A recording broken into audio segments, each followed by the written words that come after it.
Sunday Phillips first heard his daughter's voice on the radio on a Tuesday afternoon, trapped in standstill traffic on Echo Bridge, and it nearly made him crash his taxi into a downfall bus. 3 years.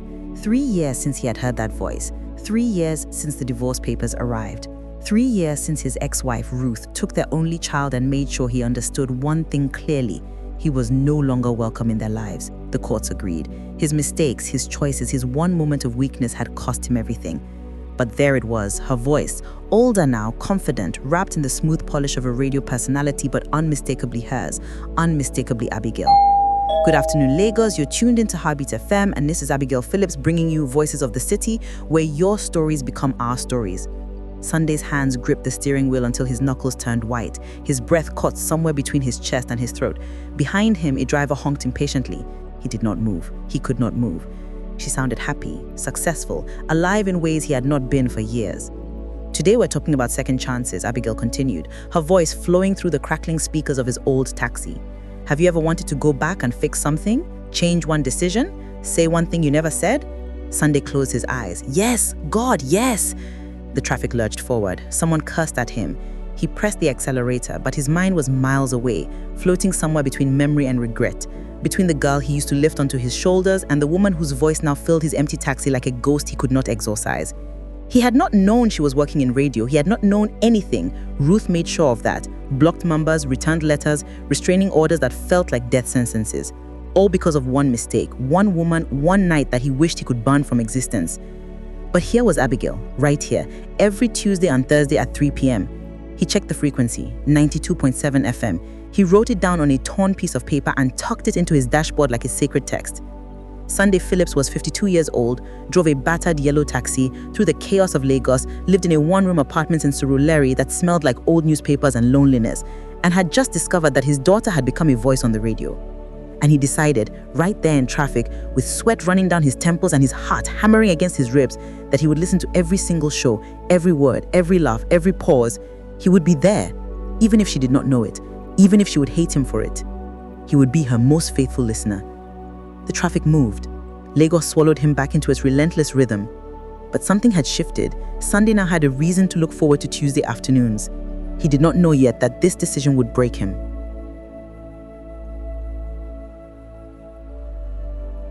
The divorce had not been clean.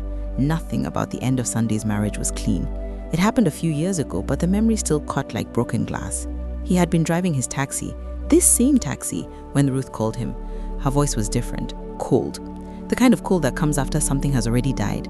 Sunday, where are you? Working. You know this. Thursday is always busy. Are you alone? The question hung in the air like a noose. He should have known then, should have heard the trap being set. But he was tired, frustrated by traffic, by bills, by the constant weight of providing for a family in a city that seemed designed to crush you slowly. What kind of question is that? The kind a wife asks when she finds hotel receipts in her husband's jacket. His blood turned to ice. Ruth, do not say my name. Do not insult me by saying my name right now. She knew, God help him, she knew. It had been one time, one stupid, weak, unforgivable time, a passenger, a woman named Titi who smiled at him like he mattered, who listened to his complaints about money and marriage like they were important, who suggested drinks after he dropped her off, who led him to a hotel in Ikeja where for 3 hours he forgot he was a husband and a father. 3 hours that cost him everything. Ruth did not cry on the phone. She did not scream. That came later. On the phone, she simply said, "Pack your things. You are not welcome in this house anymore." The worst part was not Ruth's rage. The worst part was Abigail's face when he came home to collect his belongings. She was standing in the doorway of their small apartment in Yaba, wearing her school uniform, staring at him like he was a stranger. No tears, no questions, just silence. The kind of silence that speaks louder than any accusation. "Abigail, please." Mommy said not to talk to you. 5 words. That was all she gave him. 5 words and a look that said she would never forgive him, never understand, never see him as anything but the man who destroyed their family. He tried. God knows he tried. Letters that were returned unopened, calls that went to voicemail, money sent through relatives who reported that Ruth refused to touch it, as if his money was as dirty as his conscience. The court case was worse. Ruth hired a lawyer who painted Sunday as neglectful, unfaithful, unworthy. And Sunday, drowning in guilt and shame, did not fight back. He signed the papers, accepted the restraining order, agreed to stay away from his daughter until she turned 18. 3 years of silence, 3 years of penance, 3 years of driving his taxi through Lagos streets, picking up strangers, listening to their stories, their laughter, their lives, while his own life felt like something that had ended but refused to die. He stopped going to church. How could he face God when he could not face himself? He stopped seeing friends. Their pity was unbearable. He stopped hoping for forgiveness because hope felt like a luxury he no longer deserved. Until that Tuesday afternoon on Echo Bridge, until he heard Abigail's voice on the radio and realized that silence was not the end of the story. It was just the middle. Sunday became a man ruled by the clock. Every Tuesday and Thursday, at exactly 2:45 p.m., he would plan his routes to ensure he was somewhere he could park. Sometimes, it was outside a street food vendor in Obalende. Sometimes along the marina, watching the ocean while waiting for 3 o'clock. Sometimes in the taxi rank at Murtala Muhammad Airport, earning angry stares from other drivers who wondered why he was not hustling for passengers. He did not care. Nothing mattered except that voice. Abigail's show, Voices of the City, became his lifeline. She was good at what she did, natural, warm. She had a gift for making callers feel heard, for turning ordinary stories into something profound. People called in about everything: love, loss, betrayal, hope, dreams deferred and dreams realized. Sunday listened to every word. He learned things about his daughter he had never known. She loved old Fela Kuti songs. She quoted poets, Wole Soyinka, Maya Angelou, Wasan Shaya. She laughed easily but cried easily too. He could hear it in her voice when certain stories touched her. She was studying communications at the University of Lagos. She had a best friend named Gozi who sometimes co-hosted the show. She was brilliant, successful, everything he had hoped she would become. And he was not part of any of it. Other drivers started noticing his routine. Big Joe, who drove a damn full bus and parked at the same rank, finally asked, "Sunday, why you always park here every Tuesday? You get woman for inside." Sunday smiled weakly. Something like that. It was not entirely a lie. He was in love, with a voice, with a memory, with a daughter who did not know he existed anymore. He started keeping a notebook, writing down things she said, quotes from her show, little pieces of her life that he could collect like a scavenger picking through ruins. Sometimes the people who hurt us the most are the ones who loved us the most. Abigail, October 14th. My mother taught me that strength is not about never falling, it is about getting up every time. Abigail, October 28th. I do not believe in second chances. Some mistakes cannot be undone. Abigail, November 3rd. That last one hurt, but he wrote it down anyway. His life became a strange split existence. During the day, he was Sunday the taxi driver, hustling for fares, arguing with Lagos traffic, negotiating prices, sweating through his shirt in the relentless heat. But twice a week, for 1 hour, he became Sunday the father, listening, learning, from a distance that felt like exile. His passengers thought he was strange. "Driver, why you know they talk? You get problem." Yes, he wanted to say. "My problem is that I am in love with a ghost. My problem is that I destroyed the most important thing in my life, and now I am reduced to listening to her on the radio like a stranger. My problem is that I do not know how to fix what I broke." But he would just smile and say, "No problem, just thinking." Months passed this way. The rainy season came and went. Lagos flooded and dried out. Sunday turned 53. Nobody called him to say happy birthday. He bought himself a small cake from a roadside vendor and ate it alone in his room, listening to a recorded episode of Abigail's show on his phone. He should have known it could not last. He should have known that secrets, like wounds, eventually demand to be exposed. He should have known that one day, Abigail would say something that would force him to choose between silence and truth. That day was coming, closer than he realized, like a storm gathering on the horizon, visible to anyone paying attention. Sunday was paying attention, but he was not ready. Nobody ever is. The broadcast that changed everything happened on a Thursday in late November. Sunday was packed near the National Stadium, eating roasted plantain from a newspaper wrapper, when Abigail's voice came through the speakers with a different energy. Heavier, more personal. "Today we are doing something different," she said. "Today I'm going to tell you my story, because sometimes the person behind the microphone needs to speak her truth too." Sunday stopped chewing. His chest tightened. "I want to talk about fathers," Abigail continued, "or rather the absence of fathers. I want to talk about the men who create children and then disappear, the men who make promises and break them, the men who choose themselves over their families." No, no, no, no, Sunday gasped. "I had a father once," she said, and her voice cracked slightly. "His name does not matter anymore.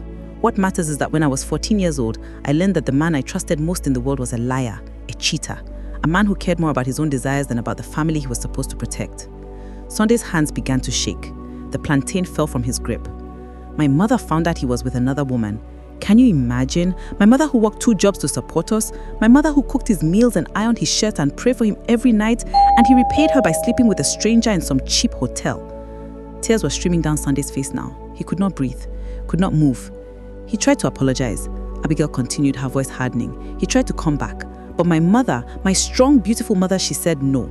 She said we deserve better. And you know what? She was right. A long pause. Sunday could hear her breathing on the radio, could hear the emotion she was fighting to control. It has been 4 years now. 4 years since I have seen him. 4 years since I have heard his voice. And you want to know the truth, Lagos? I do not miss him. I hate him. I hate him for what he did to my mother. I hate him for destroying our family. I hate him for being too weak, too selfish, too cowardly to be the father I needed. The word hate hit Sunday like a physical blow.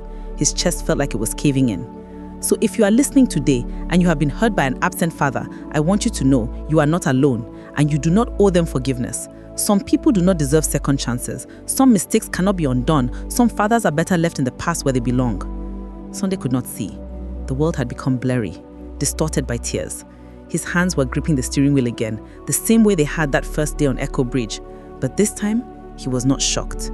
He was destroyed. She hated him. His daughter, his brilliant, beautiful daughter, hated him. Not was angry at him, not was disappointed by him, hated him. And she had said it to all of Lagos, to thousands of listeners, to the world. Behind him, someone knocked on his taxi window. "Driver, you dey okay?" Sunday could not answer. He started the engine with shaking hands and drove. He did not know where he was going, did not care. He just drove through the Lagos streets like a man fleeing a crime scene, except the crime was his life, and there was nowhere to run. He ended up at a bar in Surulere. He did not drink, had not touched alcohol since the divorce. But that night, he ordered a bottle of beer and then another. The alcohol did not help. It just made the pain more vivid, more inescapable. His phone rang, a passenger looking for a ride. He ignored it. Another call, another. He turned off his phone. For 3 days, Sunday did not drive, did not eat properly, did not listen to the radio. He lay in his small room staring at the ceiling, replaying Abigail's words over and over. "I hate him. I hate him. I hate him." On the third day, Big Joe found him. Knocked on his door until Sunday answered. "Guy, what'd happen? Everybody they look for you." "I'm fine." "You don't look fine." Sunday said nothing. Big Joe studied him for a long moment, then sighed. "Sunday, I don't know waiting they worry you, but make I tell you something. Whatever it be, you fit fix am. But you go need talk. Silence no dey solve anything. Talk." The one thing Sunday had not done in 4 years, the one thing that terrified him more than anything. But maybe Big Joe was right. Maybe silence had taken enough from him. Maybe it was time to speak, even if his voice shook, even if she hated him more, even if it changed nothing. Maybe it was time to try. It took Sunday 2 more weeks to gather the courage. 2 weeks of listening to Abigail's show again, hearing her voice shoved back to its normal warmth as she moved on from that devastating confession. 2 weeks of rehearsing what he would say. 2 weeks of picking up his phone, dialing the station's number, and hanging up before anyone answered. 2 weeks of being a coward. But on a Tuesday in mid-December, with Christmas music starting to play in Lagos streets and the city buzzing with holiday energy, Sunday made a decision. He would call. He would not reveal who he was, not yet, but he would speak. He would tell his truth. And maybe, just maybe, it would be enough. At 3 p.m., he was parked outside the radio station itself. Heartbeat FM operated out of a 2-story building in Ikeja. Sunday had driven past it hundreds of times but never stopped. Today, he parked across the street, close enough to see the building, far enough to remain invisible.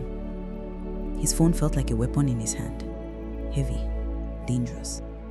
The show began. Abigail's voice filled his taxi, and despite everything, it still made his heart ache with love and loss. "Good afternoon, Lagos. We are talking about forgiveness today. Can you forgive someone who broke your heart? Should you?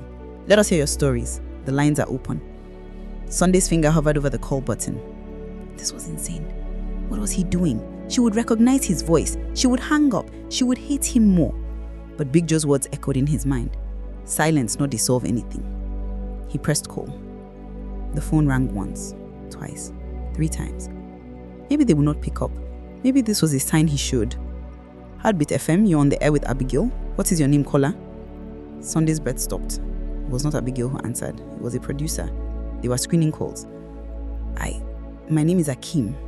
Sunday lied, his voice barely a whisper. Akeem, and what do you want to talk about today? Forgiveness. I want to talk about forgiveness. Hold the line, Akeem. Music played. Sunday's heart hammered so hard he thought it might break through his chest. He could still hang up, could still retreat back into silence. Then, Abigail's voice. "Hello, Akim. Welcome to the show." God help me. It was her, speaking directly to him for the first time in years. "Hello," Sunday managed, disguising his voice slightly, making it rougher, older. "Akim, you wanted to talk about forgiveness?" "Yes. I wanted to share something." "We are listening." Sunday closed his eyes. Across the street, he could see the radio station building. Somewhere in there, Abigail was sitting behind a microphone, hearing his voice without knowing who was speaking them. "I'm a father. I made a terrible mistake. I hurt my family, I destroyed everything, and I lost my daughter because of it." Silence on the line. Then, "Go on." "I have not spoken to her in years. She thinks I abandoned her. She thinks I do not care. But the truth is, I think about her every day. Every single day. I listen to her voice on the radio. I try to stay connected to her life even though she does not know it." "Have you tried to reach out?" Abigail asked, her voice professional but softer now. "Yes, but her mother, the hurt was too deep. And I understood. What I did was unforgivable. But you want forgiveness anyway." It was not a question. It was an accusation. Sunday heard the edge in her voice. "No," he said quietly. "I do not want forgiveness. I just want her to know that I am sorry. That I loved her. That losing her was the worst punishment I could ever receive. I do not need her to forgive me. I just need her to know that she was never abandoned. I was just kept away." Another pause, longer this time. "Akim," Abigail said, and her voice had changed, softer, broken. "Akim, what if the daughter does not know how to forgive? What if the hurt is too deep? What if she has spent years building walls to protect herself, and forgiving means tearing those walls down?" Sunday's tears spilled over. She was not talking about him anymore. She was talking about herself. "Then maybe," Sunday whispered, "she starts with just one break, just one conversation, just one moment of truth. Forgiveness doesn't have to be big. It can start small, with one brief word." Silence stretched between them. Across the street, Sunday could see the radio station building. Somewhere in there, Abigail was sitting behind the glass, holding her headphones, fighting tears. "Thank you for calling, Akim," Abigail finally said, her voice thick. I think a lot of people needed to hear that. Thank you for listening." The call ended. The show continued. Sunday sat in his taxi, crying like he hadn't cried in years. He had spoken. After 4 years of silence, he had spoken. And she had heard him. Not as her father. Not yet. But she had heard him. It was a start. The conversation haunted Abigail. She went home that night to the apartment she shared with her mother in Yaba, and she could not stop thinking about the caller, Akim. Something about his voice, his pain, his words had pierced through defenses she had spent 4 years building. Maybe forgiveness is not about the person who did wrong. Maybe it is about freeing the person who was hurt.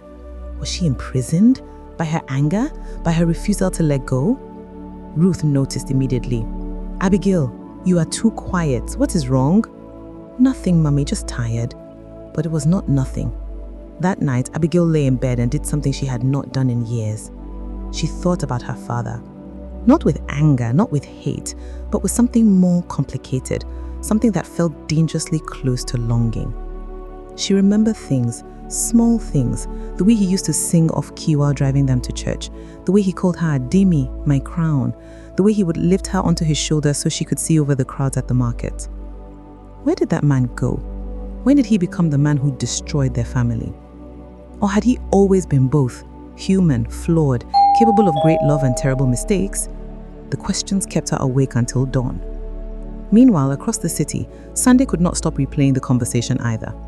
He had spoken to his daughter. She had listened. For those few minutes, there had been no walls between them, just truth. But what now? He wanted to call again, wanted to reveal himself, wanted to show up at the radio station and tell her, "It was me, I was the caller, I am your father, and I have been here all along." But fear held him back. What if it made things worse? What if the truth destroyed the fragile connection they had just made? 1 week passed, then another. The year turned. New Year came and went. Lagos exploded with fireworks and prayers for new beginnings, but Sunday felt stuck in the same cycle of longing and fear.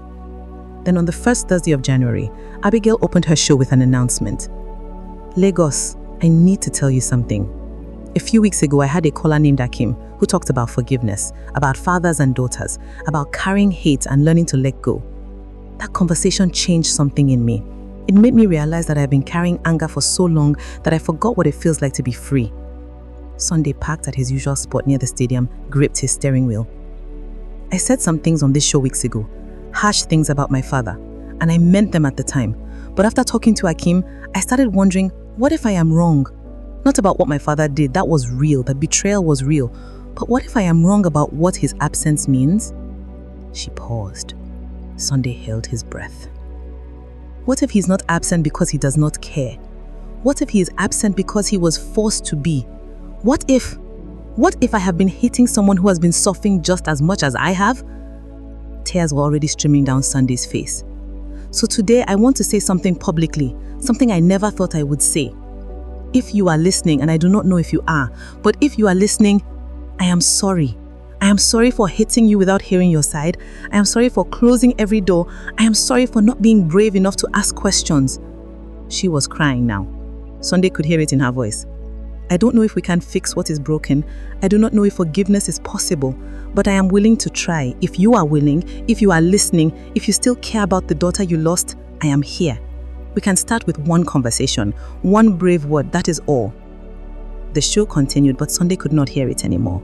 The world had gone silent except for the pounding of his own heart. She was reaching out. His daughter was reaching out. And he knew what he had to do. Sunday did not call the radio station. He did not send a message. He did something much braver, much more terrifying. He went to her.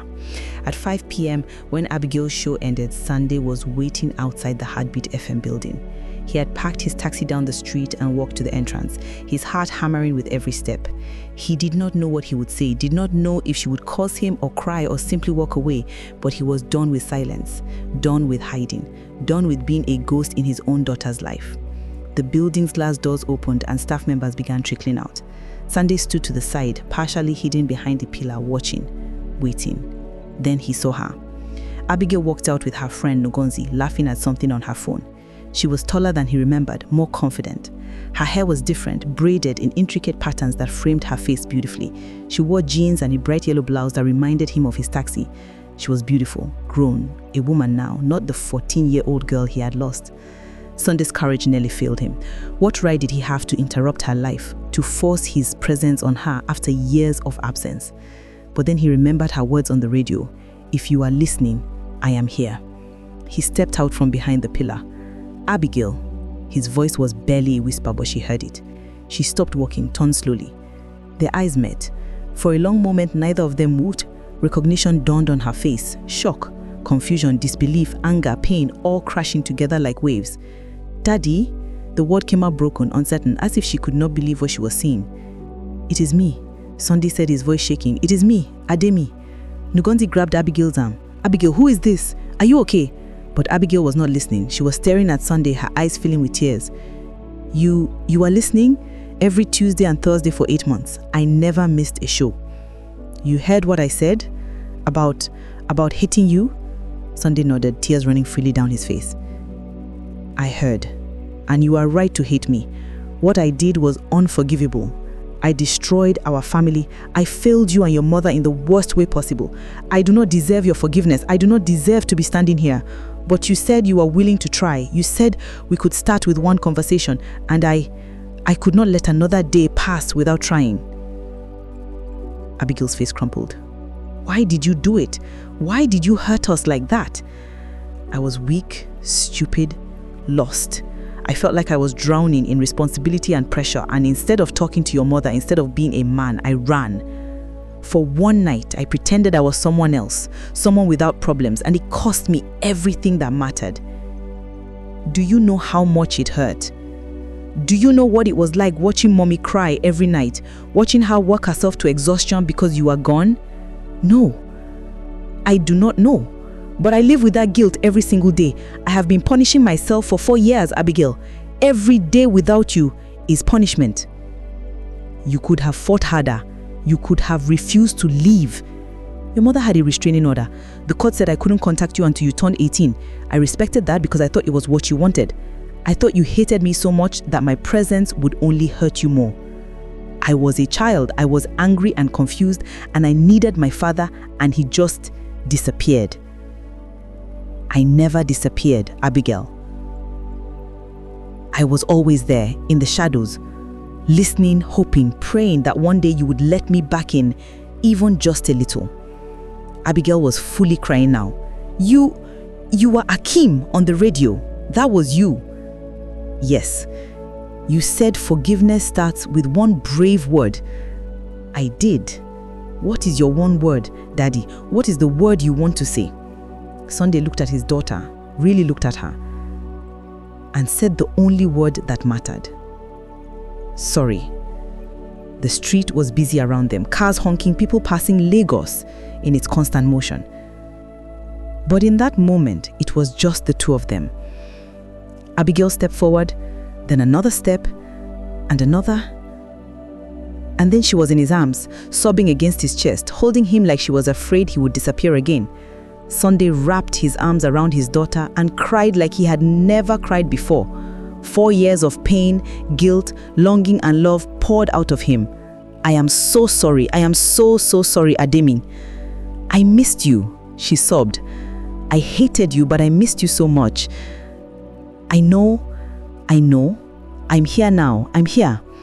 They stood like that for a long time, two broken people finding their way back to each other through tears and truth. It was not perfect. It would not be easy. There would be difficult conversations ahead, wounds that needed more than one hug to heal, trust that would take time to rebuild. But it was a start. One brave word, one honest moment, one step towards forgiveness. It was enough.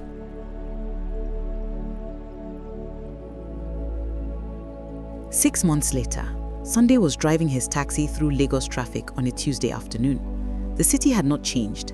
Same chaos, same heat, same hustle. But Sunday had changed. At 3 p.m., Abigail's voice came through his radio and he smiled, not with the desperate longing of before, but with simple joy. Good afternoon, Lagos. You are listening to Voices of the City, and today we have a very special guest co-host. Everyone, please welcome my father, Sunday Phillips. Sunday laughed, alone in his taxi, listening to himself on the radio. They had recorded the episode yesterday, his first time inside the radio station as himself, not as a secret listener. Thank you for having me, Ade, his recorded voice said. So, Daddy, tell Lagos, what have you learned about forgiveness? I learned that forgiveness is not a single moment. It is a process, a choice you make every day. My daughter and I, we are still learning, still healing. Some days are harder than others, but we are trying, and that is what matters. What would you say to other parents who have made mistakes, who have lost their children because of their choices? I would say, it is never too late to try. It may not work out the way you hope. Your children may not be ready to forgive, but you owe them the truth. You owe them your honesty, and most importantly, you owe them the respect to let them decide what forgiveness looks like for them. Do not force it. Just show up. Be present. Even if it is painful, even if it takes years, show up. The conversation continued, but Sunday's attention drifted to the road ahead. Traffic was clearing. The sun was beginning to set over Lagos, painting the sky in shades of orange and gold. His phone buzzed. A text from Abigail. Listening to our episode, still can't believe you agreed to do it. Love you, Daddy. Sunday's eyes misted. Love you too, Ademi. He had dinner with her and Ruth once a week now. It was awkward at first. Ruth's anger was not easily dissolved, but she was trying to, for Abigail's sake, and maybe slowly, for her own peace as well. Sunday would never get back the 4 years he lost, would never undo the betrayal that started it all. But he had learned something profound. Redemption is not about erasing the past. It is about building something new from the broken pieces. He thought about all the people listening to Abigail's shoe, all the broken families, all the fathers and daughters, mothers and sons, separated by pride, anger, fear, and silence. How many of them were waiting for permission to try again? How many were trapped in the same exile he had been trapped in? If his story could help even one person find the courage to speak, It was worth the pain of sharing it. Forgiveness often begins with one brave word.